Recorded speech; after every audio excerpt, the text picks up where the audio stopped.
महामहिम राज्यपाल प्रोफेसर गणेशीलाल 3 दिनिया गस्तरे जुलाई 1 तारिख गुरुवार दिन पूर्वाह्न राजभवन में पहुंची।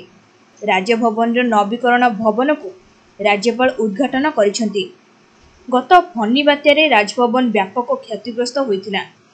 एही अवसर में राज्यपाल राजभवन परिसर में थिबा शिला उपवन में वृक्षरोपण करी वनीकरणर शुभारंभ मध्य करिसेंती।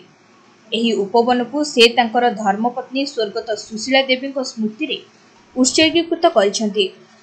एही अवसर में अन्यमानक मध्य राज्यपाल प्रमुख सचिव प्रमोद मेहरदा, जिलापाल समर्थ वर्मा, आरक्षी अधीक्षक कन्वाल विशाल सिंह, गृह निर्माण सर्वोच्च जंत्री विजय चंद्र त्रिपाठी, पूर्त विभाग निर्वाही जंत्री गिरीश चंद्र राय प्रमुख उपस्थित थिले।